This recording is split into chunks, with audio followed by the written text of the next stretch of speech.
It is finally time. The day is now. The future is here. In 2019, Xbox showed us the future. Oh, And the future was Hellblade 2. And by God, has the future arrived and smacked us all in the face? What do I mean about this? I will tell you in a second.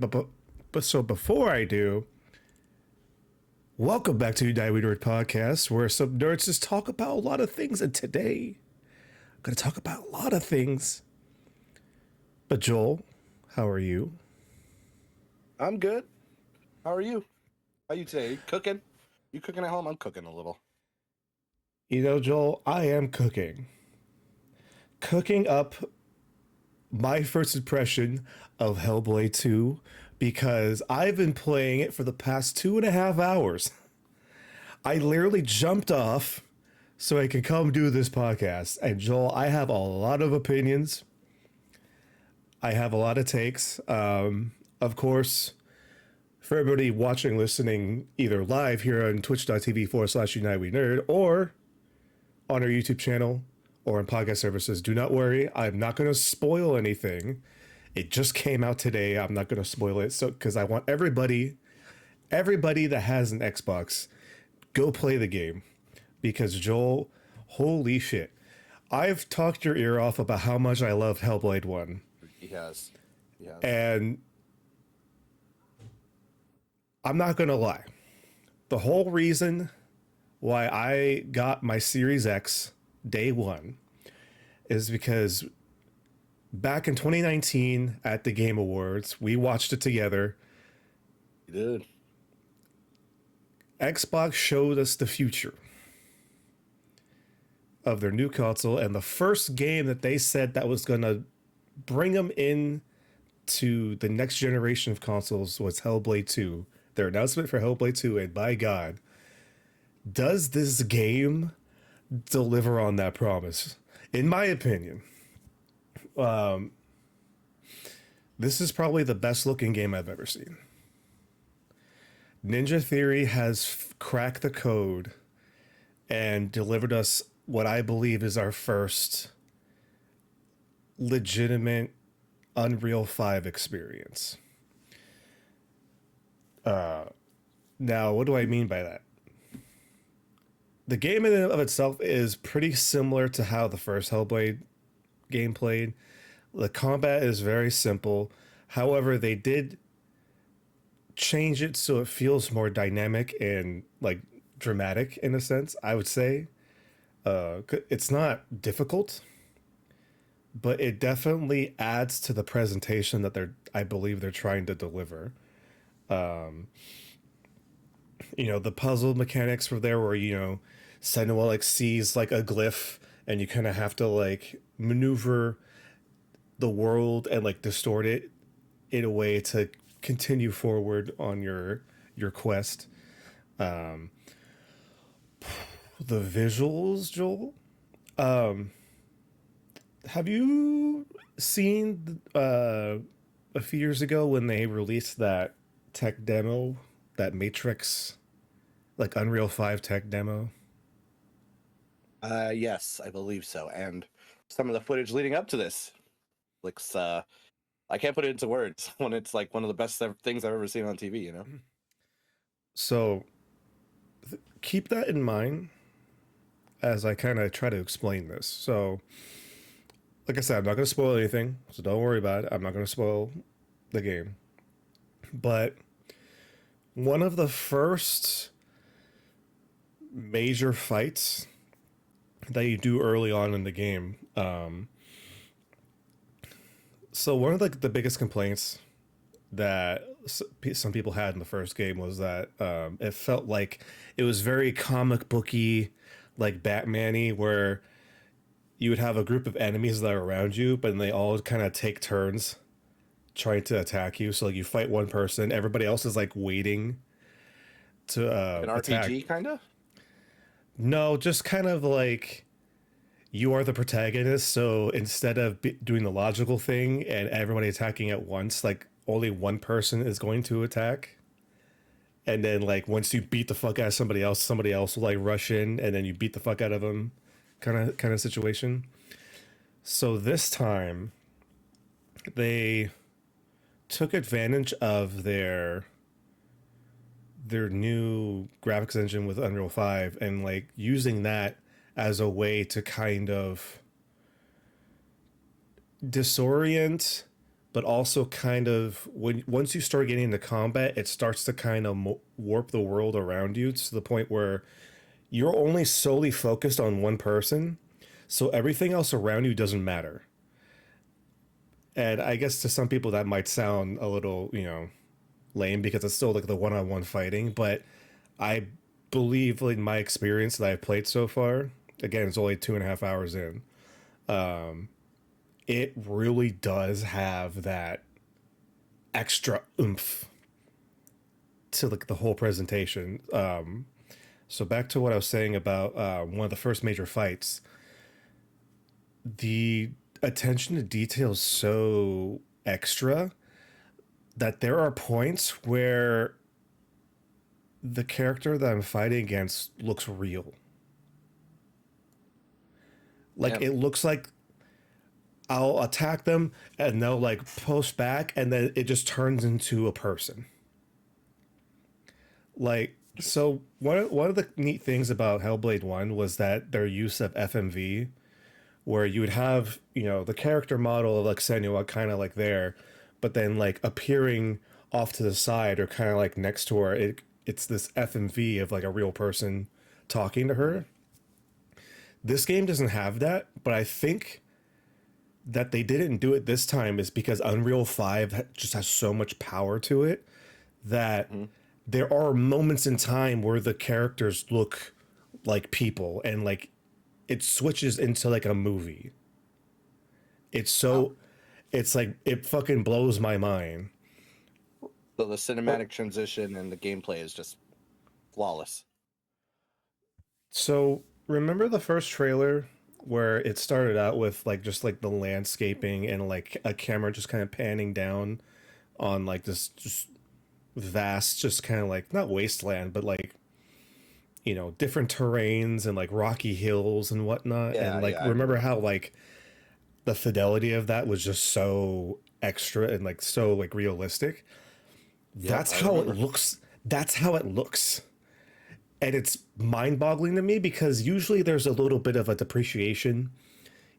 Maybe like a cutscene Yeah, looks yeah, that yeah. it looks that good, but then once you actually get into like the in-game engine, like it kind of, it still looks good, but then it has that little bit of like, oh, okay, I can tell it's, someone put it Yeah, there. right. It holds up. I don't it's to the point where it kind of freaks me out a bit because it's like this is the first time I can like legitimately say like this game is holding the promise of what they talked about before like the Series X and the PS5 came out. It's like this is going to be the future. Like we are going to be using all of this stuff that the Unreal 5 engine had to offer as far as just like lighting rigs and having that very fine details of like a person's like face where you can see the pores of their skin and like you can their eyes look human and real and shit like that. Speaking of the lighting, holy shit. Right before I hopped onto here, there was a scene that had kind of like bursts of light coming out, and I'm paying attention just to the reflection of the light, and it looks like if you were to go outside at night and someone just like flashes like you know, a fireball or something, and like you see the light kind of like shine bright onto like a surface and then they dissipate. It's like, holy fuck, this game is amazing. Someone's having a grand old time. Dude, I am. Enthralled. If it wasn't for the That fact good. that I have work tomorrow, I would go back to playing once we're done here. Like I am running the risk of having this podcast come out late on like YouTube and audio just because I want to keep playing this game so much. It's honestly could probably be my game of the year unless if something else just blows my mind at the amount that this game has. Bye bye, Helldivers. Bye bye. I mean, Helldivers is a great game, but it's just like this is the game that I invested into the current It's true. Xbox generation, right? And especially with all the negative news that Xbox has been getting recently with all the layoffs and the mixed messaging and stuff like that. Oh yeah, we're gonna get into that. It's kind of, you know, nice to see a win. And I kind of say it hesitantly because, there's still some people that look at this game and, the reviews have been coming out throughout the day and, we're seeing a mixtures of like, eights, nines, some people are giving sevens, maybe sixes, and then like the occasional 10 from certain outlets. So this game has about the same kind of scale of like varied reviews than the last one did. Now some people can look at it and be like, well, this game didn't hit, all the marks that it needed to. Or someone like me, I can look at this game as this is game of the year. Like the achievements in the audio. Oh my god, I didn't even talk about the audio. Like the groundbreaking shit they did for the last game. They bumped it up 3 times as insane with the 3D audio, where like you have the voices in Sendo's heads like talking to you, and like you can hear them kind of moving around your head, and it grosses you into this whole sensation that they're trying to deliver to you. But I think it's great that a game like this could be varied in a sense, but then also showing that, hey, this is what the Series X can do. Xbox hasn't had a game that fully became the example of what all of the fancy, 10 gigaflop, whatever the fuck, metrics that they give to show you how good this console is. They haven't had that game that kind of hit the benchmarks of what you would consider to be like the next gen or now the current gen of consoles. Yeah. Hellblade 2, I think, is the beginning of that. You think it's gonna save Xbox right here? Do you think this is what they needed? I hope so. I hope that it gets the attention that it deserves. The biggest criticism that a lot of people are having, and justly so, is that the advertisement just hasn't been there. But with interviews from Don Metric of Ninja Theory, it's been like, we want this game to speak for itself. And that's what they did with the last one, and Hellblade became a critical success. Like to the point where it got on the Xbox's radar and they bought Ninja Theory. Hellblade 1 was technically a PlayStation exclusive. Not that PlayStation owned them, but it's just like it came out on PlayStation first, and then Xbox nabbed it. I don't know. The news today just came out that Microsoft and Xbox greenlit another project for Ninja Theory. So they have the horror game that they were making, and now they just got greenlit to do another game. So it seems like the people at Xbox and maybe Microsoft, believe in Ninja Theory and what they're doing, and I hope so, because what they're doing is so unique in my eyes and so special that it needs to be. They need to be able to set the course, and hopefully, because what I believe their next biggest release is going to be Indiana Jones in the fall. So Yeah. I think Indiana Jones is going to be the real pace setter. Like Ninja Theory and Hellblade 2 was able to show them, hey, this is what the Xbox can be if we are allowed to do what we want to do. And so I think Indiana Jones needs to be that game where it's like, hey, I know you guys waited way too long for Xbox to start picking up the pace, but hey, we are here now. It's like all of that waiting around, all of the drama, all of the tension, was worth it because we needed to get to this point. So, Damn. Quite a long-winded, statement. long-winded monologue aside, go play Hellblade 2. If you have Game Pass, get on Game Pass. If you can buy it, even better, because it shows that people are interested in good games that are allowed to, express their individuality. So do it. Okay. That was a lot, but a That was a lot. great insight into a great game, perhaps. Oh, it's a fantastic game. I'm biased, but I'm still gonna say it's Yeah, you are. fantastic. um, Now I know I talked a lot up there. I do have a few more things to pick up on as far as like my week. Um, I guess keep it on the game track. Finally picked up Tales of Kanzerazawa. Oh, nice. For people that don't know, it's the first game made by from the studio that was the voice actor for Baek of Siwa. Yes, yes. His name? Um, I follow him on Instagram. Oh, let me go. Abu Abu Bakar. Yeah. He's in House of Dragon season 2. He's coming up, man. Oh, that's So cool. happy for him.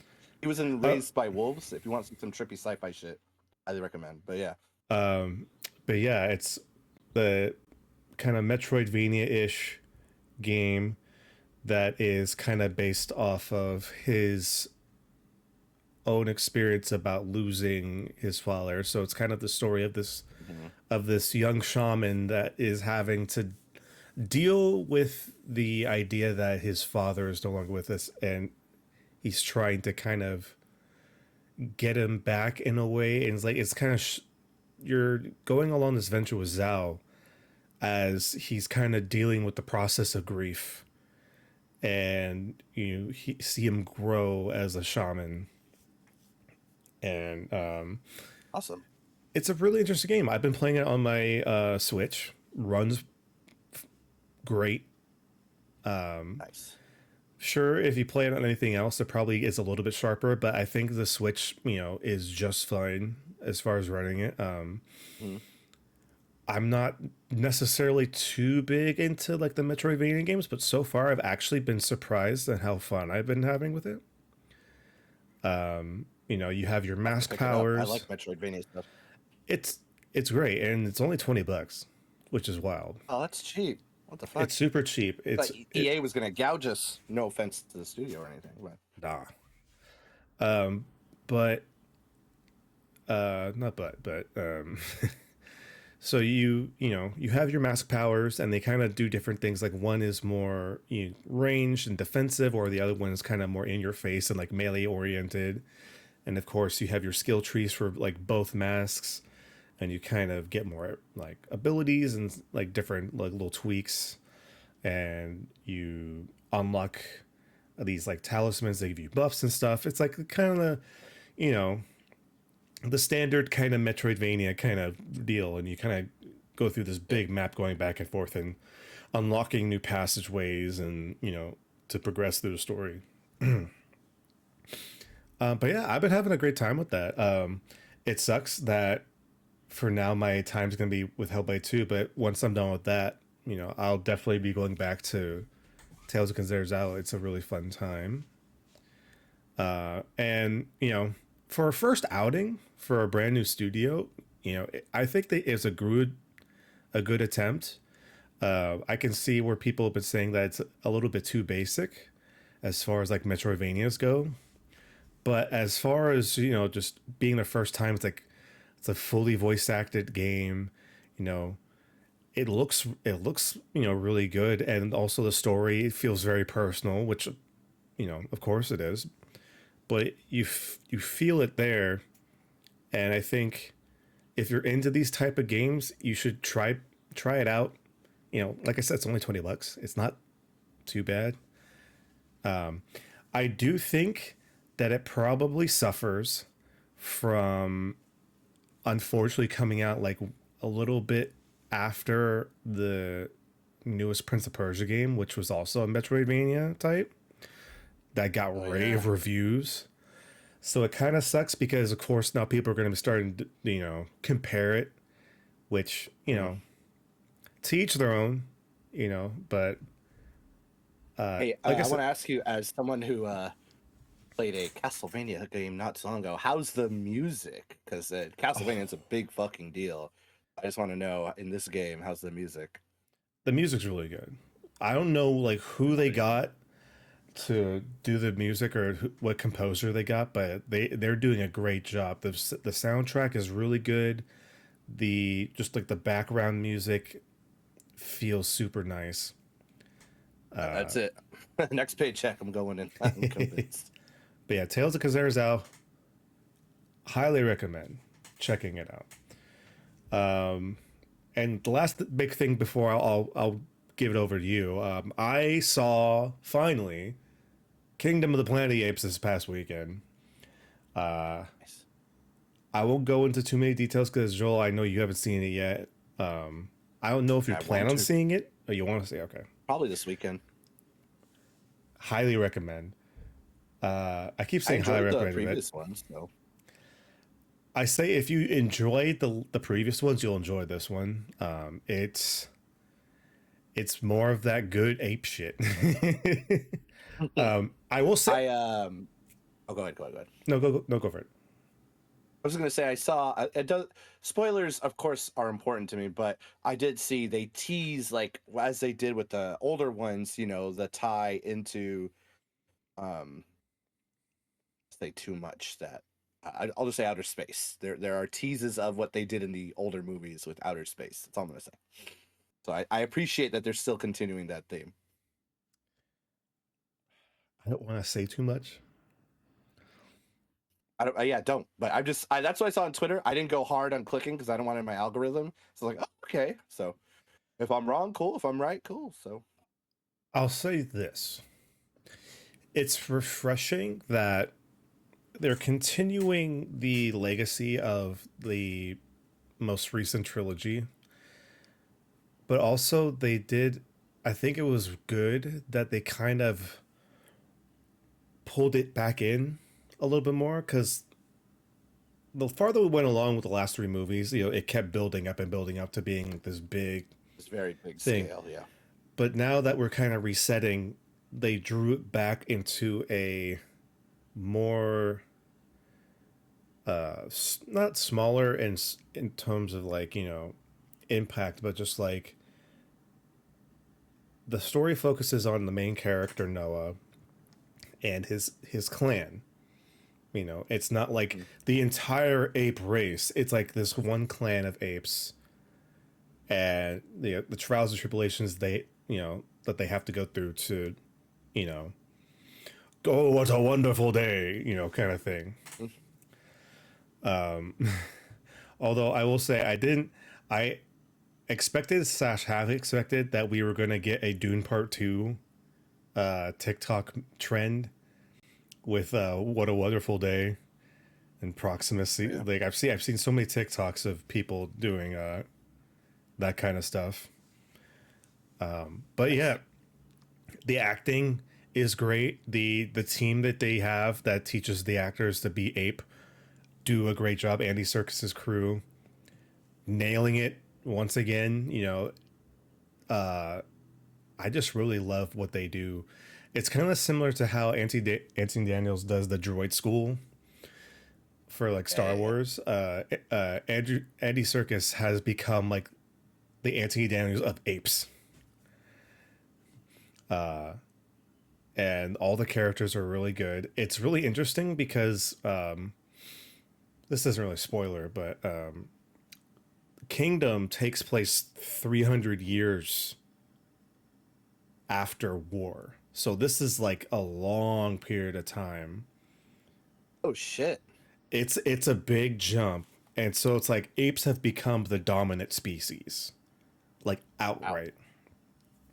And it's just so interesting to see that whole take place because now you have like every ape has been able to talk and stuff like that. And so you're getting to see how they interact with the world compared to the other ones where it was kind of like, you know, gradually as the movies went along, a lot more apes started to be able to communicate and like talk. But then like now you're getting to the point where like apes are like humans in the fact that they can have like the deep thoughts and be able to like communicate with each other verbally, and not Yeah. broken English. What happens when you cure Alzheimer's in apes, man? I guess. I did want to tell you about my wild theater experience for to kind of cap it off. So I went to the Oh, Sinopolis that's near us, right? Figured go to a fancy place, like enjoy the apes and the comforts of luxury. Because they showed that they had an IMAX version. I was like, oh, sick. All right, I'll go see it in IMAX. Watch the apes do the ape shit, and that'd be fun. yeah. What I didn't realize is that they use the different version of IMAX than what you would imagine like a Century does or like Yeah. an IMAX theater does. What's that? So they have the big screen, right? Mhm. And it's like maybe not as big as like an IMAX screen that you would imagine, but when there is IMAX stuff happening, they project onto the side walls. I've heard of So that you actually. Yeah. so you have like the main screen and the side walls like stretch out like all around you. You're like surrounded by the movie. It Wild. I did not expect this, so it kind of like freaked me out for a second because it's like you just boom and you're just like in this like forest area and you're like holy shit, and you can actually see where usually characters would get caught off by the border of the frame. You see them Yeah, yeah. extend to the walls, and so like you're seeing these characters still doing their shit, and it's like oh fuck, this is sick but also kind of weird. It doesn't do it throughout the whole movie, which I think is probably a good thing because if it did that the whole time, I think I would like go into sensory overload. But it was just such an interesting experience because I've been at regular IMAXs before, but I've never seen IMAX done like this. Yeah, So yeah. I'm glad I could have experienced Planet of the Apes in such a unique fashion. But also, I don't know if I'll be seeing a movie like that anytime soon if I had the choice. Getting all the cinematic viewing experiences. I know. But yeah, really enjoyed it. Can't wait for it to come out on Blu-ray so I can add it to my collection. Mhm. And besides that, that's pretty much been it for me. So Joel, I'll kick it to you. How's your week been? I'll go backwards with this little list because I always have like I don't remember, but I put out some new music. Haven't done that in a while. I just wanted to kind of test it. I was like, you know what? If I don't do this, I'm gonna just keep on sitting up. So I just put it out, see what people think, SoundCloud. and when they listen to it. Yeah, my SoundCloud, man, make months of my SoundCloud. But yeah, I did that. I was like, I need to do it. Let's see what else. Oh, yesterday I took you through the first half of one of the Pantheon runs, right? So that was Yes. fun. So you got to experience Pantheon. So basically, for those who don't know, in Destiny 2, they've introduced like a raid rush for a limited time, and if you succeed with the right score or in the time limit, you can get like free adept weapons. So we've been trying that with this group I've been running. So what do you think of the little boss rush we did? We only did half. We did Golgoroth and Caretaker. It's really interesting because if if you're somebody that wants to have the raid experience but doesn't want to suck in the hours that one raid can usually give you, I think this is actually a good opportunity for people to not only get their like raid experience with like just like the encounters and the bosses, but also be able to have the opportunity to get those raid weapons that they've chosen to, kind of skip out because, Yeah. me, Jules, like out of the group, I'm kind of the one that's not really into like, okay, let's, spend the whole afternoon raiding and getting halfway through. So this was actually kind of fun. It's still a little stressful, especially if you haven't raided in a while. You have to kind of remember what to do, but You were holding your own. You were doing good. yeah. So it's pretty cool. I actually would look forward to seeing how all the other ones kind of play like that. Is this a limited time event? Yes, it goes away, I believe, when I almost said Lightfall, when the final ship comes out. Just like Onslaught goes Damn, away dude. when Why? yeah. Speaking of, they just dropped today in their update that for those chasing the Brave title, they just removed one of the triumphs. You don't even need all 10. Now it's just 9. So I'm done. Woo! I got Brave Hey. now. But yeah, I think it's pretty interesting to get, yeah, again, the chance to get those weapons. And if you complete, like, there's going to be 3 or 4 weeks of this challenge. If you complete the first week, which we were trying yesterday, you could get one of the 2 exotics at the end. You can either get, I think, Touch of Malice or Eyes of Tomorrow. So you're guaranteed a raid exotic when you complete all 4 encounters after you talk to Shaq. So if you're missing out on Okay. that, for those who play Destiny 2, that's your chance. If you like raids, at least. And we did LFG yesterday. Had a bunch of people like not be available or they're busy. That's fine, it happens. But this guy came in, he was chill. He said, "I just did it for 7 hours. I'm writing that high still. Let's go." I was like, "Okay, cool, dude." Wish we found him earlier, but yeah, he And was cool. He's holding his own. He was a good guy. and man, how far have we come where we can have LFG within the game itself? Oh God, dude, it still blows my mind. I forgot. I was like, after LOG, I was like, oh yeah, I could just do it in the game without the app or on Xbox. Don't So have to go on the app. Don't have to go on Reddit. Wait to see if someone I've never picks done up it the in Reddit post. LFG, but I almost did. Man, but yeah, so Pantheon, I've been working on that. Oh yeah, I haven't returned to Outbreak since we did it, but we have our live stream. If you missed it, we did Outbreak, the first part, and I think we attempted Legendary, but we didn't beat it. But we got to still do that at some point. Apart from that, when I was doing homework last week, my wife found a new mission in Fallout 4 they re-released, even though it's an old game. When they upscaled it for next gen, there's a new mission. I was like, I think I know what this is, but she went in and did it, and I was like, whoa, this is cool. So basically, it's you go in to the shop, you're locked in, you have to kill everyone in there that's trying to hurt you. But when you beat it, basically for the crafting part, you can get like Halloween decorations. So that was really cool. So in case you're playing Oh, Fallout 4 and didn't know that, you got some Halloween stuff for your bases. So I was like, oh, that's really cool. cool. Right? So I was like, damn, either they were holding on to it and they just finally just want to release it for free, but yeah, that was cool. Sweet. Fun. On Sunday, I did Call of Cthulhu with one of my other D&D groups. We did that for a few hours. Basically, we're investigators in the 1920s, now in Antarctica, based on the Mountains of Madness book by H.P. Lovecraft, I think. So there's like elder beasts and shit. I really like the character sheet they use. I think I might use that in the future. Just the things you like spot hidden, automotive, shit like that. It's really cool. Psychology. But yeah, basically my character, his Oh. name is Jackson LeBlanc. He decided to touch a shiny crystal he shouldn't have, and then he became claustrophobic. So that was fun. Wait, you, My you other gained character, claustrophobia from just touching yeah, a from I crystal? touched an elder crystal I shouldn't have. Oh no.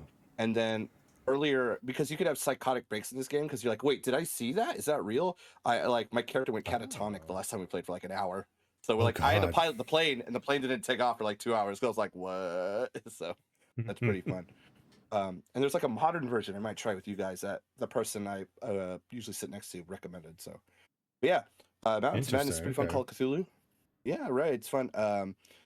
I joked that we could just end the campaign right now because I was piloting the plane.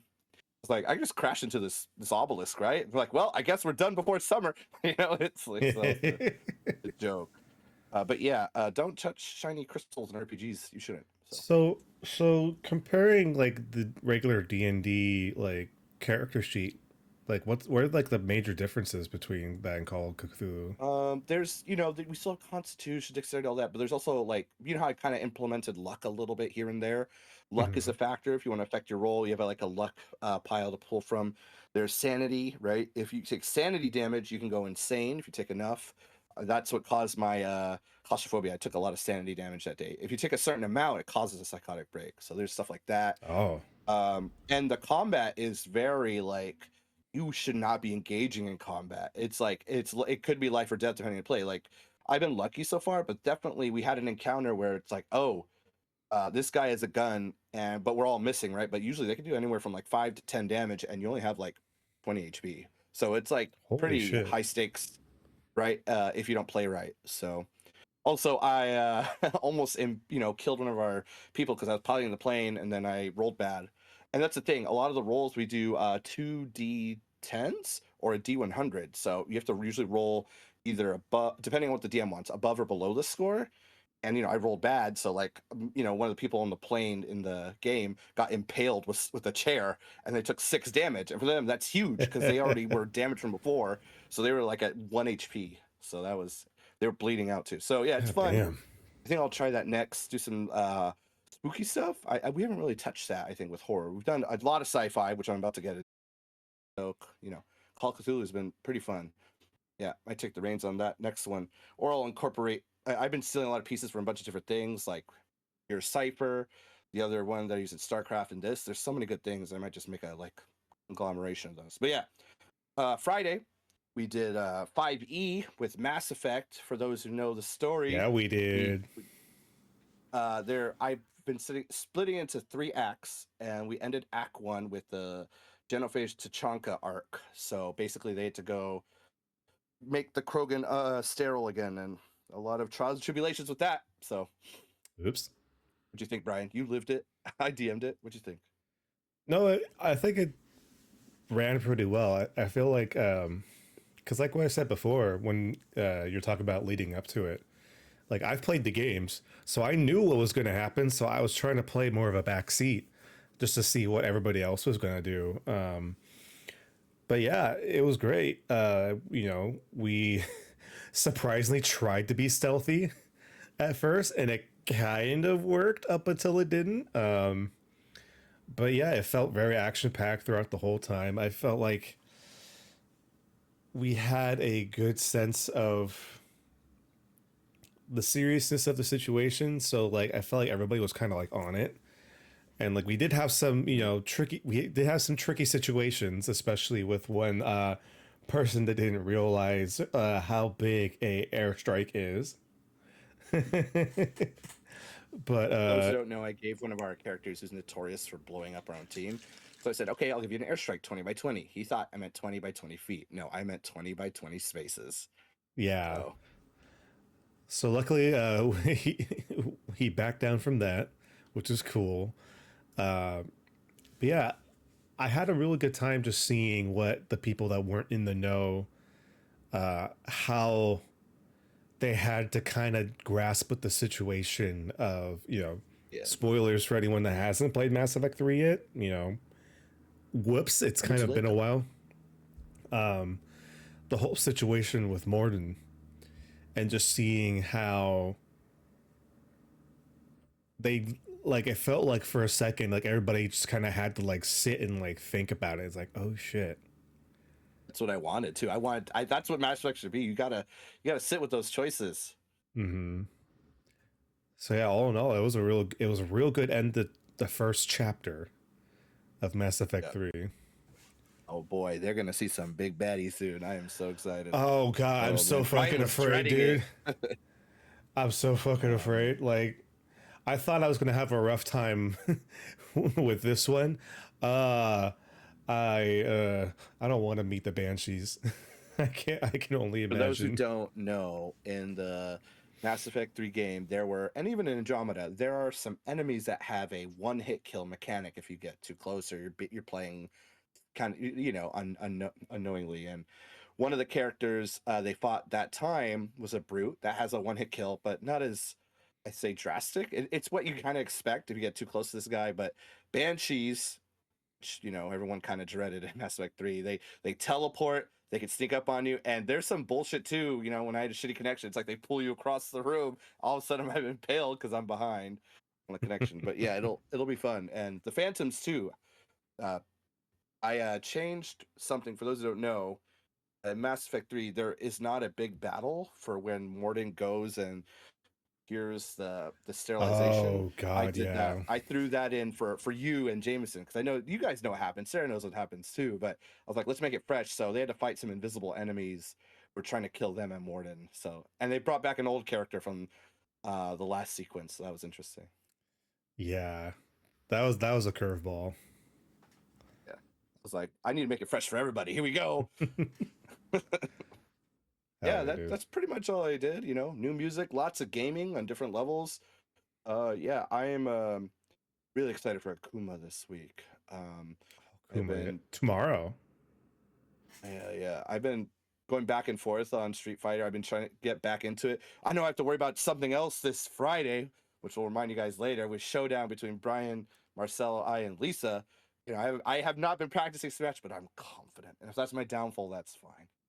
But Street Fighter was my jam, so I gotta go back in. But yeah, that was pretty much it. Just planning this trip I have with the boys. Yeah. Yeah. Well, speaking of preparing, like you just mentioned, Joel, this Friday, 7 p.m. here on twitch.tv, we're going to have another championship stream. And it is not a challenge for me. It's a challenge. Oh, God. I know. I know. I'm bugging on your screen. You're bugging on my screen. Yeah, I'm not in the usual spot today, so it's like I'm just like he's pixelated madness. He's slipping through the interwebs, folks. He's getting he has to he has to see his path to victory on Friday because we're going to be having a Nintendo Party Gauntlet. For people that watched last time, Lisa made the challenge. It's going to be Joel defending his title against me, Lisa, and Marcelo live right here in this little office room here. And we're going to be playing some Nintendo Party games.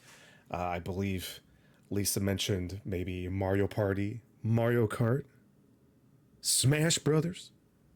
So come hang out with us this Friday. And maybe we needed 3 of them to take me down. Feeling like Thanos over here. Hey man, for a drop of blood. Hey man, your streak is holding strong right now. Defended your title. But let's see if you can handle the triple threat. Right. All roads point to where next if I falter. You know where we're going, Brian. We'll see. But yes, come hang out with us this Friday. It'll be a lot of fun. So speaking of something that, maybe or may not be fun to talk about. Oh boy, here we go. Joel, let's do you want to get into the big conversation, or do you want to get some little stuff out of the way? I feel like there's 2 big conversations. One's a little more fun. One is not. I mean, can be fun. One of the things I want to talk about. Oops, wrong channel. Okay, so let's just talk a little bit about. We talked about our homies at Xbox. Let's go back a little. So Xbox doing this weird shit again. One, they want to bring Hellblade 2 to PS5. They dropped that. Thanks, Game Informer, for informing us that. I'm just like, yay, really want to do that? What do you think about that, Brian? I mean, the more people that can play Hellblade, why not? If they can work out, because I know, PlayStation has this publishing deal with Arrowhead, but if they can somehow get it to, Xbox players, the more the merrier, dude. Like, this game, through the kind of kerfuffle that we had because of PlayStation, like something that wasn't Arrowhead's fault, this game is still really good game, like better than anyone expected it to be. So let the Xbox people True, true, play. true. We need more people.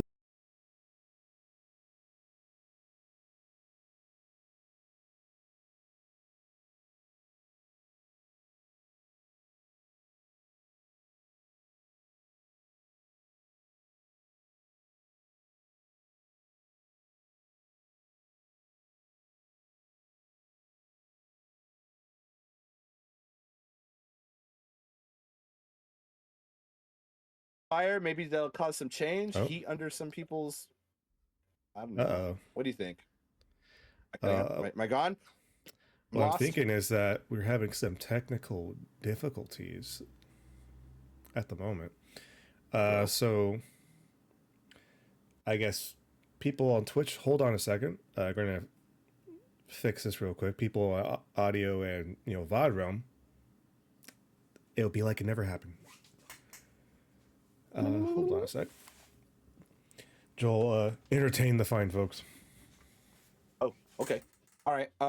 So for those listening, I just think it's strange that Xbox decided to do all these things right now, and I don't know, just they're shooting themselves in the foot more. Speaking of shooting themselves in the foot, I shared this with a homie. EA, discussing film drop. I don't know why they did, but they're looking at ways to put ads into major games.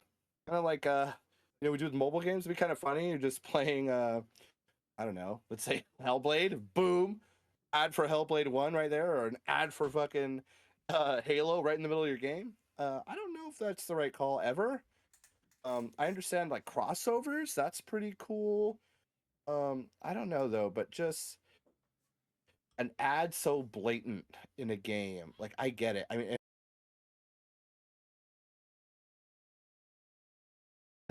like I just some of these things we're sharing, I'm just like I don't, man, it just boggles.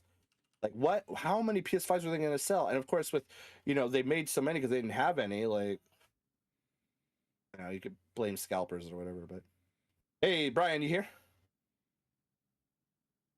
I think we're At least his good. arms are up. I think we're good. All right. So coming back to what I was just talking about before. Hey, Brian, did you see that thing where it said EA wants to put ads into major games? I heard about that. I don't know how well it's gonna go. I hope that gets shot down pretty fast. Cause like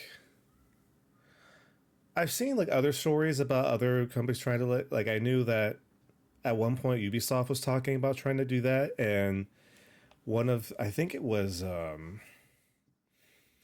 Mirage, Assassin's Creed Mirage, the the review copies that some people got, like there's just like this big like advertisement screen that like covered the entire screen, and you actually had to click out of it to you know take it away. Ooh. Now I think after like that was brought up, that kind of got you know brushed away. So I don't think Ubisoft's trying to do it right now. I don't know.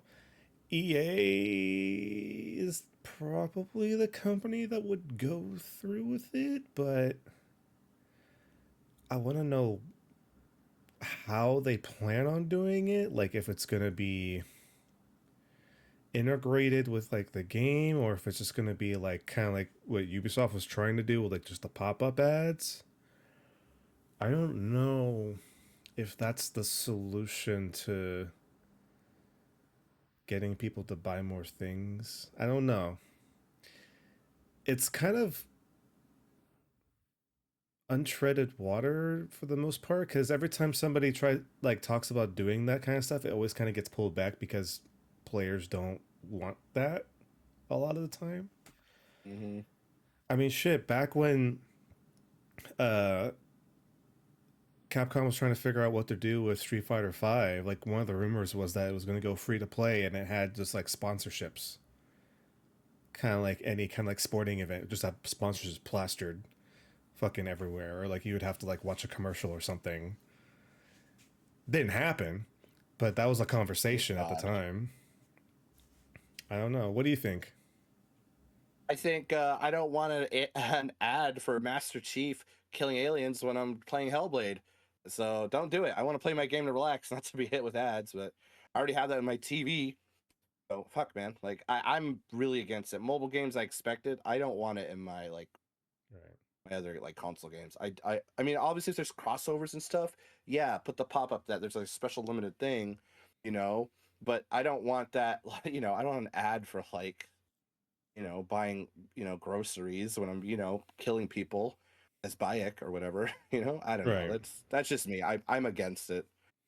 And I want to kind of go back to the one blurb that you were talking about before, where the people at were saying that it's Microsoft gaming instead there's no longer Yeah. Xbox. It's kind of interesting because there was like an interview like a year or 2 years ago, um, where they kind of had that same sentiment. So this isn't really a new kind of perspective on like what Xbox is doing. Um, like I said, it remains to be seen what they decide to do because yeah, right now Microsoft's telling Xbox, hey, you need to shrink down a little bit. It's like I know we just bought like Activision Blizzard and whatnot, but you need to shut some of that shit down or whatever. But um, I don't know. It just remains to be seen because we were talking about before when we were talking about Hellblade 2. Xbox needs to find their groove, Mm-hmm. and hopefully this is the year they finally find their groove. Whether or not it's Hope so.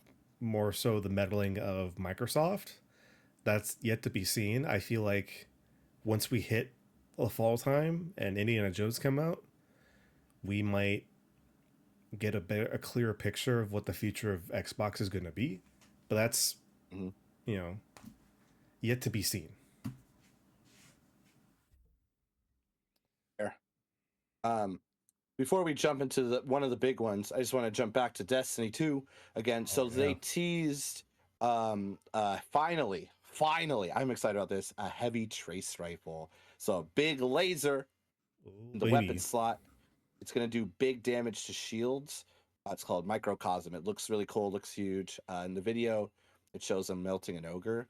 I'm just curious as to what makes it like a pick over other things. Usually it's like utility or damage. So I'm really curious about that. I Um, hope it just has. I just hope it sounds cool. oh You yeah, know, they're usually their sound designs on fucking point. So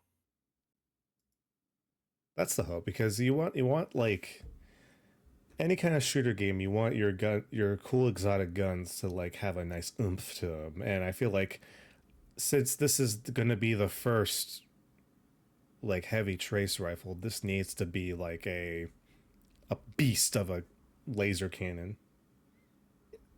I'm wondering if it's tied behind the raid, but we'll see. Time will tell. Probably. It looks cool. That's a cool effect. I'm guessing it's a raid exotic. That's my guess right now. They tease the return of the Kostov, a gun that you could actually change into different ways. In the first game, you can make it like pulse, scout, auto. It was really cool. And now what it Oh, I is think I every remember that. seventh bullet ricochets, which I think is interesting. It's kind of like for those who play Baldur's Gate, the arrow that could ricochet off targets. So now we're gonna have a Yeah. bullet that does that. I'm hoping the seventh bullet is strong, but Yeah. also, yeah, I mean, it makes sense if it's an auto rifle that the seventh bullet would do that. But time will tell. Looks cool, it's a good old Kostov. It'd be Cool to cool see return. What if the more the bullet ricochets, the stronger it gets. I would really enjoy that. The It'd be chaos great that for can like ensue. ad clear people. Yeah, yeah. And with anti barrier, ooh, it'll shoot through people. But we'll see if it has anti barrier when it comes out. Into the Ben, armor. well, I was gonna Go say ahead, go Ben ahead. in the chat says I highly doubt that showed the raid exotic already. We'll see. Probably right. That's just my theory. Hazardous propulsion, Titan armor, really cool. So when Hey, you use your Titan class ability, it's gonna fire some missiles. and it can lock onto targets. Oh, baby. That's some Yes. Gundam shit I was talking about with Ben. Yeah, that's some Gundam shit. I don't know if they lock on, but it's just cool. Barricade, boom, missiles. Dodge, missiles. That's gonna be hella fun. Cool idea. Whoever thought of that, good shit. That's gonna be hella fun. So Sorry. I wonder with the new subclass, I wonder if the missiles will take on any of the typing, or if that factors in at all.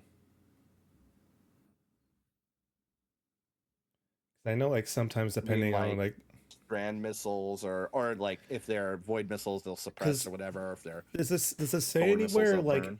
if it like this is the type of armor piece that's just like it has its own deal. It's not something that kind of influence or not influences, but it doesn't have a strength depending on your subclass. So I wonder if how like certain abilities can get like a little extra addition depending on your subclass. I wonder if like these missiles can also kind of like maybe take on the trait of whatever your subclass is.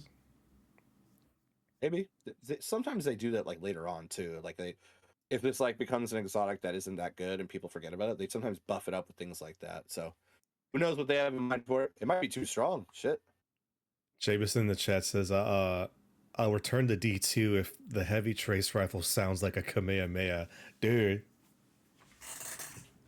I throw on all of my Dragon Ball emotes and I'll just keep doing that. I mean, I'm sure someone's gonna do a bunch of videos like that. The Hunter one, there's arc explosives coming through your super, I think, when you launch or your attacks. So it's kind of cool. It's kind of like a storm chance, I believe. So you like call and your landfall, like boom, there's like explosives you send out. So that can be a good like AoE clear, ad clear. The Warlock one though, I feel like gets a little shafted. If you hit your target with 3 like little strand attacks, it gets suspended. That's cool. So I'm spending my melee to suspend a few targets. So you're You know, spending your nothing. melee to do what almost any other strand thing can do. Yeah. So if I really want to suspend, I guess I can do it with my grenade, I can do it with my melee, do it with my super. Oh, I guess that'll be good synergy with the bow. But yeah, it's not looking hot. yeah, it's not So really enticing. not drawing me in. Yeah. I feel like wizards get Um, shafted a lot, but then again, yeah. But there is something called the still hunt. Basically, there's a sniper rifle that's going to be a golden gun. So they've been doing some things where they're kind of crossing over abilities. It looks really cool too.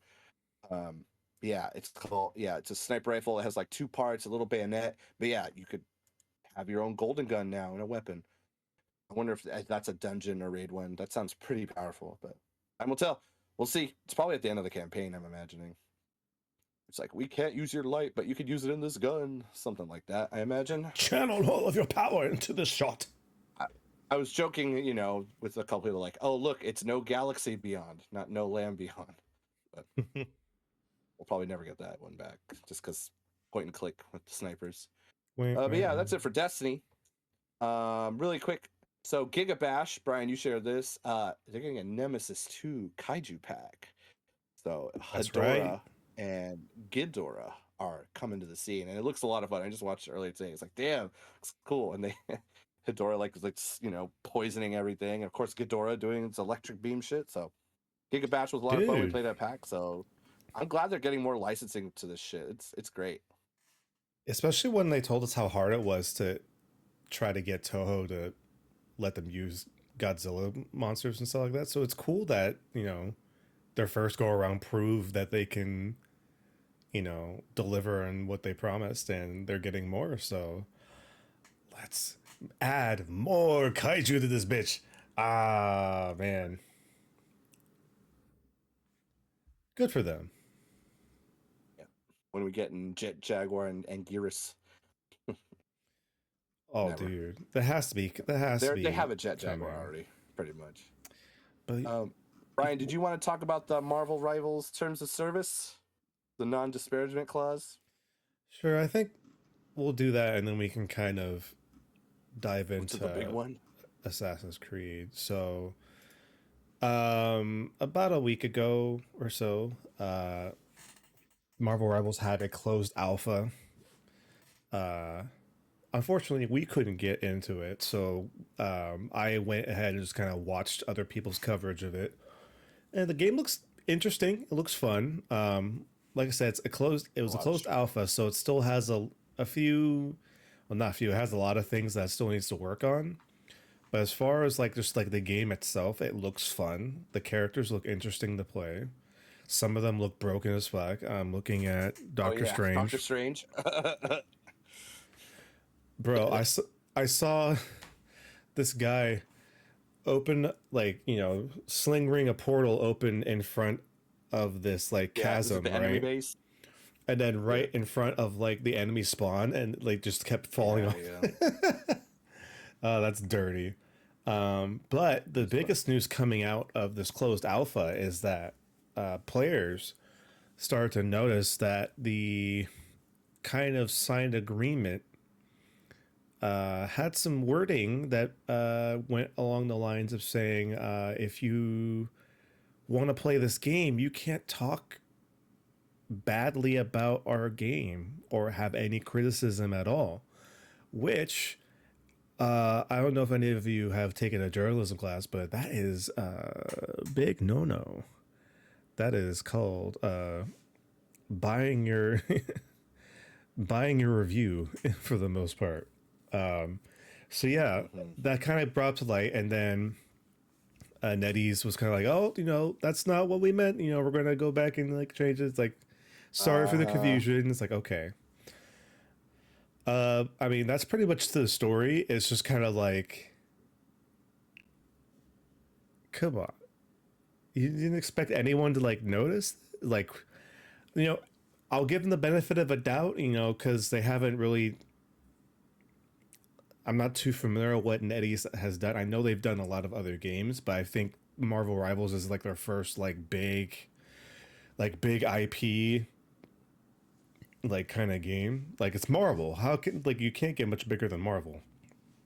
So a lot of eyes are on them right now. As far as I could tell, it hasn't really damaged what at least the people that played the game think about the game. Like people still had a fun time. It looks interesting. But yeah, that's just so weird, right? for more reasons than one. I'm just looking right now what NetEase has done. So, Knives Out, Life After, Once Human, Identity 5, Blood Strike, Harry Potter, Magic Something, Dead by Daylight, Wait, Lord of the Rings, they Naraka. did. Oh, they did Dead by Daylight. Oh, that's right. They do Dead by Daylight. That's a game that their players love to hate and hate to love. Mm-hmm. It's like Destiny 2. It's like, I hate this game. See you tomorrow. I think more so because at least at some point, Destiny players kind of get what they want in a sense. I don't know. They do have Nick. They do have Nick Cage though. Yes. So who really won? Who Nick Cage who did. He really got paid. won? He got paid. um, with that being said, Joel, should we dive into the big topic of tonight? Um, I think it's time. Or do you want to talk about X-Men 97 after still, or the finale happened? Do you want to save that, or you want to just knock it out now? I feel like we'll save it for next time because I feel like we need to do it more justice than just kind of like a quick talk through. I feel like we need to like really dive Hell yeah. into because it was a Fuck big yeah. finale, man, and Yes, it sir. deserves a full podcast about it. Hell yeah. I'm down for So this. Okay. we'll do Fuck that off, next time. mutants. Next time. Next time. Um. So yeah, last week, Assassin's Creed Shadows was officially revealed. We got a Hmm. we got a full trailer, kind of giving us the taste of what we could be expecting, and of course, there has been some internet scuttlebutt. It's ridiculous, bro. let's The just lengths people have gone. yeah. So let's just talk about the game itself for a minute. Trailer looks really cool. There, It does so clean. it's a cinematic trailer, so there's no gameplay yet, but Mm. the flavoring of what Assassin's Creed Shadows looks like it's going to be, it looks really sick. It's going to be obviously based in feudal Japan. Um, I believe the Azu. I'm going to butcher this name. I'm sorry, people. This is the Azuchi Momoyama period, kind of like the late 1500s. And it's going to be another two protagonist game. I think the last time we had like double protagonist was Syndicate. So we With have Evie and Jacob, yeah. yeah. So we kind of have one ninja and one samurai character. We have I believe her name is pronounced Naue. A female assassin that you'll be able to play, and then also this samurai character who is going to be Yasuke. For people who don't know, Yasuke is a actual historical figure. He's a black samurai, and if you know what the Scuttlebutt's about, oh, nice. For people that can only listen I to got Joel, this in 2019 or something. Reading about Yasuke's story. got the books. Mm-hmm. But yeah, and of course, just by saying that, you can probably guess what the Scuttlebutt online is about. I kind of, it's kind of hard not to talk about it when you want to talk about Assassin's Creed Shadows. I feel like it needs to be talked about in a sense because I feel like there's a lot of people that are just kind of one using this as a moment to kind of rage bait and stuff like that. Oh yeah, so many people, and people are like, yeah. Keep going though. Well, I was gonna say it's like I feel like there needs to be an actual like level-headed conversation about this whole thing. So obviously, if you haven't been on the internet, one, congratulations, you saved yourself a lot of headache. But whenever a property makes a new installment and there's a character that is of the African American or black persuasion, there is a vocal minority of the internet that will scream, oh, this is to cater to You're pandering. they're pandering, and it's like, bruh, this is actually like accurate to, or as accurate as we know, because I know Yasuke, there's only limited amount of information we know about him, but for what we do know, it's like this is accurate to like what the setting is going to be. And then of course you add in the sprinkling of fiction that Assassin's Creed gives to a historical timepiece. Also, I want to continue off that. I have experienced this firsthand. Posted a Hey. video about the Minotaur fight in Odyssey. There's no fucking Minotaur, of course, in real world, right? But someone's like, remember when Assassin's Creed was historically accurate? Bro, I don't remember some Italian guy fighting the Pope and shadow popes. Okay, calm down now with the historical accuracy, with the Apple of Eden and So stuff. Like, it's just ridiculous. People just come up with like the most dumb bullshit to be like this, just no, yeah. So like I can, well, I can't understand, but I can see the hoops that some certain people are trying to go through, because one of the first arguments was like, why didn't they have a male Japanese character? Why didn't they have a Japanese character? It's like, okay, well, one, she's right there. You want? which people are saying like she's the greatest assassin ever because people aren't paying attention. So it's like, boom, she's Well, the that's the best, thing. living in the shadows. Well, that's the thing because it's just like, okay, well, you do realize that there are, you know, women ninjas in that time period, Impossible, possible. and there's also Yasuke in that same time period. Now, of course, the story is going to have the Assassin's Creed flavoring, so it's not going to be lining up with all the information that we know. Because, hey, we need to add in the weird fucking first civilization bullshit that every game needs to have. I'm not complaining because I love that stupid shit. But it's just, it's, I feel my brain, you'll probably understand this, Joel. I feel my brain melting just slightly more. The more I see like the TikToks and like the posts of people arguing back and forth about it's like, dude,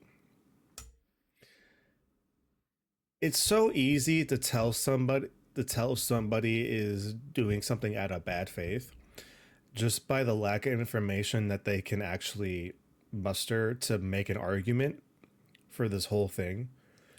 Like right now, like the first big argument was like, this isn't historically accurate, and it's like, oh yes it is. It's like, well, he wasn't a real samurai, he was a retainer. It's like retainers were mostly samurai back in that time period in Japan. So I don't know what the fuck you're complaining about. Oh wait, maybe it's because he's Just fucking say the black. quiet part out loud, motherfucker. Just say the quiet part out loud. So come on. So can I it's like, I know you're like, it's hard cuz I want to be able to look at people who make that argument and be like, okay, I understand that the whole fan base has been waiting such a long time for a, you know, Japanese like or Japan based Assassin's Creed game. Fair. I can understand waiting that long. People have an idea of what the game would be in their head. Fair. But when the game is announced and it shows off what the flavor of the gameplay or, you know, the idea of what the game is going to be, maybe you should maybe you should look maybe you should look at what is happening. If you want to have a sound argument, maybe you should fucking, I don't know, read a book or something, or look at history, or maybe, I don't know, maybe look at to sort of somebody that knows a little bit about fucking ancient Japanese history. I'm getting heated up. Just make it up. Fuck that. Nah. Cause You know what I saw recently, Brian? I just kind of agree. Like, we've seen this a lot, right? And lots of fandoms never goes away. I just agree with what someone said recently. It's like, you just can't use logic with these people. They're not using logic. You shouldn't either. So, whatever. Like, you just come up with some bullshit. like That's what it is, honestly. Like, it's explanations people base like, but like we had a game where in the DLC Washington became king of America.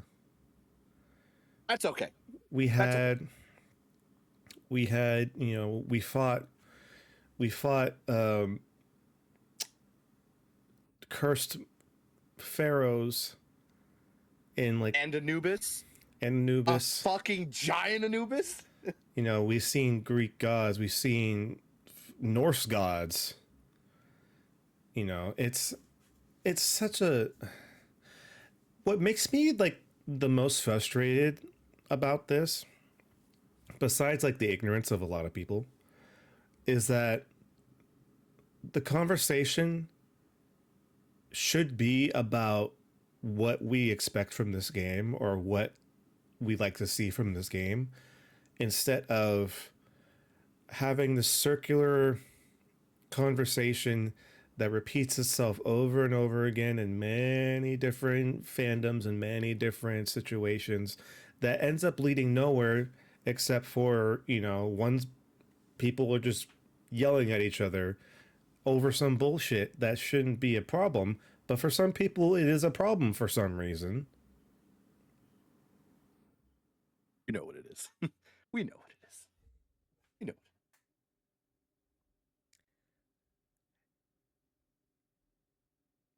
You know what it is. I don't know. I mean, these people are going to be here. I think probably one of the healthiest things to do is just inform people about, like, hey, you want to learn about the history of like late 1500s Japan? Like, you could look this up, or like, I'll tell you about this, you know.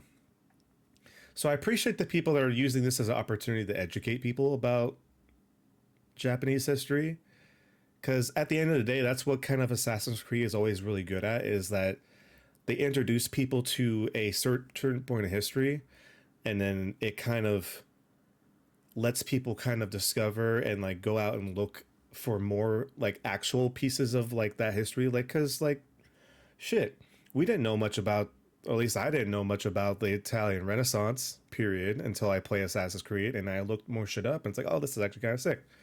Or like name any other like Assassin's Creed game that like puts you in a period of time.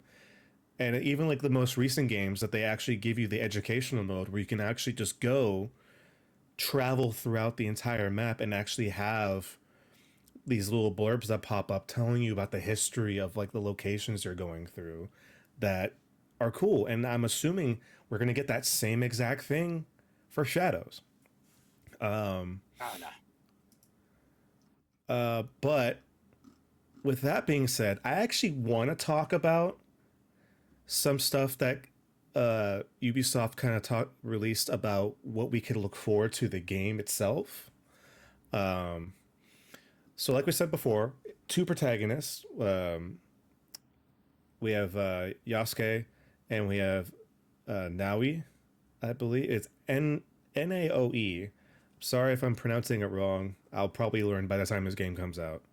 But Naui will have two completely different game styles, which I think is great. Because I like Syndicate. I think Syndicate's an underrated game for it just got kind of overshadowed by the shit show that Unity was. And I like that they had the two characters, but I felt like besides like a few things from like the skill tree, like Evie and Jacob kind of felt the same. So it's cool that we're Yeah, getting I two agree. separate, like Naoi's gonna be the ninja, like traditional assassin, where you be stealthy and sneaky and like try to like sneak into places. Where Yasuke is just gonna be the big brute that is gonna have the more Muscle. combat heavy game style. Let's see. Let's. I'm looking up a IGN article listing out a few details about the game. It says servants are a new type of NPC ranking between civilians and enemies. While they cannot fight, they are able to call in reinforcements and raise alarms. They have their own patrol routes and carry lanterns at night. And then it kind of goes on saying how like the NPCs are gonna have a more natural, not like natural feel, but they're gonna be more unique depending on what kind of person they are, which I think is interesting. It kind of creates more variety in like your stealthing or your combat. Can't just assume everyone's got your back. Right. Ooh. There's now an option to knock foes out when performing stealth takedowns, allowing for a pacifist playthrough. That's kind of cool. Like you have to be a killer. Finally. Finally. Speaking of finally, you'll be able to crawl in a prone position now, so you'll be able to get low to the ground. Interesting. Batman. Of course, how would you be a ninja without your grappling hook? So there's actually going to be a grappling hook mechanic that's similar to. Well, actually, it says here, unlike the Syndicate zipline, the ropes are going to use actual physics. Nice. So that's fun. Eagle Vision returns. Oh, so that's the one thing. For people that haven't played the newer ones, they kind of replaced Eagle Vision with like you get like a bird, like an eagle or something. Um, this one they're actually going back, so they're actually going to have Eagle Vision, and there's not going to be the bird mechanic anymore. So in one way, I'm kind of glad because after playing Mirage, I missed having the Eagle Vision, but also having a few games with having a little bird companion, it's kind of sad to see it go, but I can understand, having two main characters would be kind of weird to have two sets of birds or have one bird for both. It's just easier that way. Let's see. Combat RPG systems. Uh, yeah, it says Yasuke is going to use his weapons to block incoming attacks and perform parries. Now a is able to engage in combat but is unable to block and parry. Instead, she can deflect enemy blows. So it's actually going to be very different. Like it's going to be Yeah, yeah. catering to your playstyle. And I believe they said you'll be able, just like Syndicate, you'll be able to swap. There'll be like the missions where you could pick either or character, and there'll be like dedicated story missions for both of them. Little So Miles and Peter action, essentially. yeah, pretty much. Of course, you'll have uh, era accurate weapons like the katana and like the war clubs and stuff like that. Let's see. Oh, interesting. Each weapon has its own skill tree. Investing time into using a particular weapon will improve your proficiency with it. That's interesting. I like that. It makes me wonder if they're relying on like that more than having your character have a skill tree. And I wonder if it'll be locked to one thing because I remember in Syndicate when you leveled up, you had abilities that were shared between both of them, and then when they weren't, you still had the same amount of XP that you could use for both characters. So I'm wondering if you'll be able to share experience between the both of them, or In some what? ways, probably. Oh, I should just read more. It says Yasuke now it will have individual skill trees and gear, but shared XP, collected weapons, and resources. That is great because having separate resources, especially in a more RPG like game, sucks ass. And I'm glad they're not having a separate because I what was it? There was I forget which Assassin's Creed. I think it might have been Origins, but when they started really relying on you collecting a bunch of resources to make gear, like I remember that getting so tedious. So it's nice to be able to have some shared resources there. Um, they're talking about how they're upgrading their Anvil engine, so games look cooler and nicer. Um, Hey, we'll apparently have a the Unity world situation. apparently the world's gonna have seasons. That's cool. So like they'll go through like a season cycle, like spring, summer, autumn, and winter. So every location will have like a changing effect as far as the environment. I'm sure all the photo Ooh, mode people with those cherry blossoms are gonna go wild, meeting me. oh, Joel, this is actually really sick. So it says, for example, in the spring and summer times when plants bloom and flower, there will be bushes and long grass to hide in. Later in autumn and winter, those plants will die and remove hiding spots. So it's actually going to Like affect the that. world. Cool. That's interesting. Water also Interesting freezes indeed. in I like winter. that dynamic. Okay. Yeah, I actually like that too. Seasons affect NPC behaviors as well. Enemy samurai cut through bushes in search of you. In the winter, foes stay close to fire in warm places, potentially opening up. So this goes back to like how NPCs are going to have unique reactions to their surroundings, and they're going to react with the world based on, the environment. So that's sick.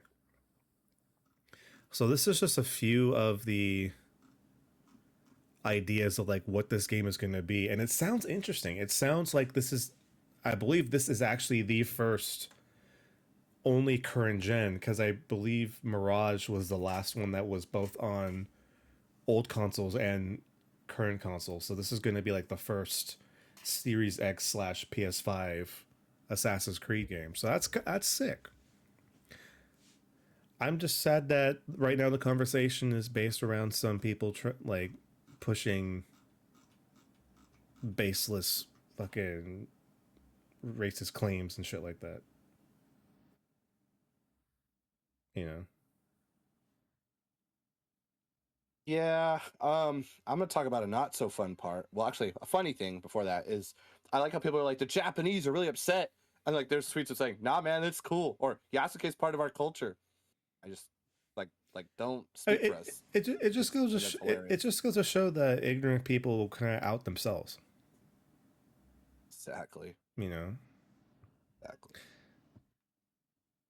But I'm excited. What I wanted to say was, all these, I'm really upset with games with when they do this shit. Is multiple editions of fucking games. Bro. Like, bro. Yeah, let's talk about it. So we have the regular one. I'm looking at their website right now. So base game with the pre-order bonus, $70. I hope it's everything, right? Gold edition, base game, pre-order bonus, season pass, and 3 days early access. $109. $20 more, base game, pre-order bonus, season pass, 3 days early access, and ultimate pack.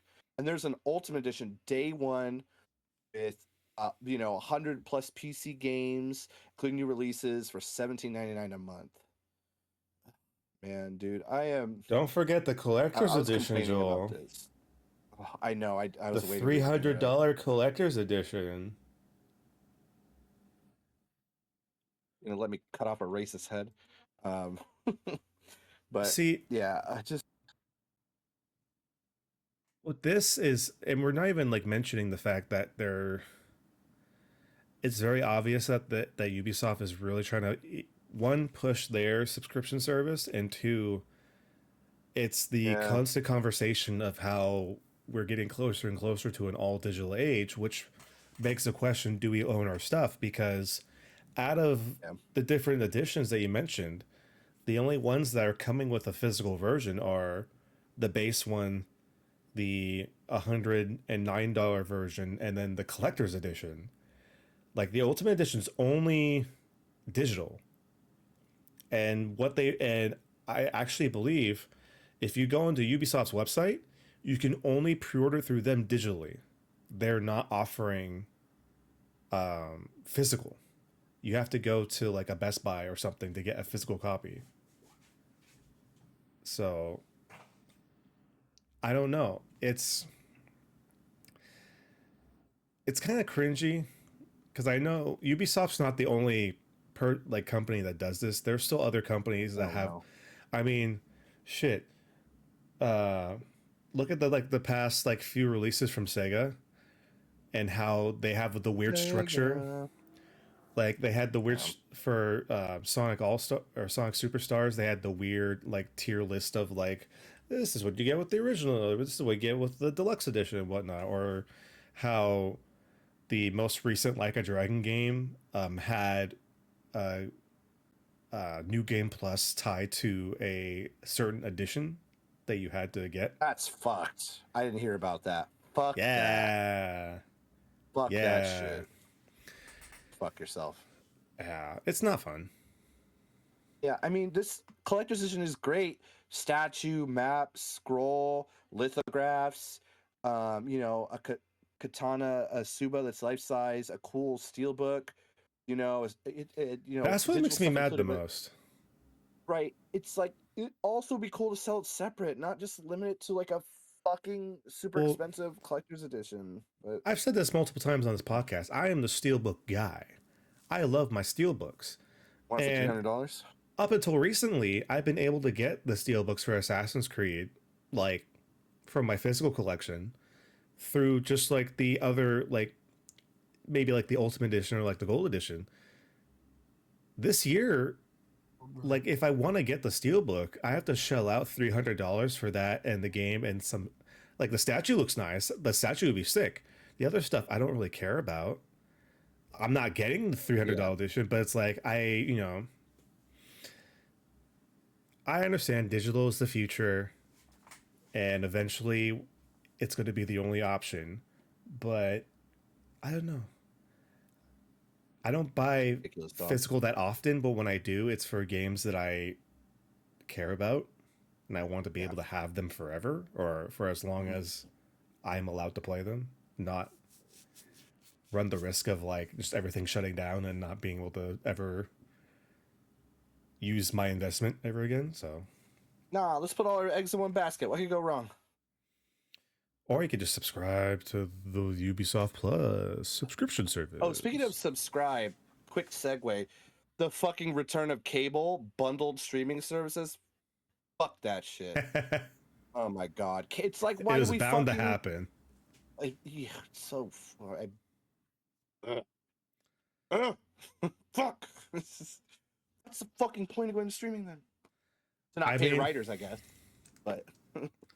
The only silver lining that I've heard about this whole that whole thing is that, well, at least you're paying for the things you know you want instead of paying for like 3 channels and then 100 channels you never fucking watch. I guess that's fair, yeah. Still, it's funny that the whole point of streaming was to get away from cable. Yeah, and now back to cable. And now there's rumors that, Disney Plus and Hulu and like HBO Max and stuff is gonna make a bundle serve like fuck, man. The digital era is so simple and useful, but it's also stupid. At least they'll never take my Shin Ultraman Blu-ray. Ooh, look at that. Hard copy, unopened, baby. Did you just get that? Oh, I've had it. I see it every day I wake up. So. And you haven't watched it yet? I'm surprised. The time will come and I will never stop watching. But yeah. Kamen Rider first. Need to get that one. Oh yeah, for sure. So yeah, that's about it. Dude. People just moral of the story for this episode. Be chill.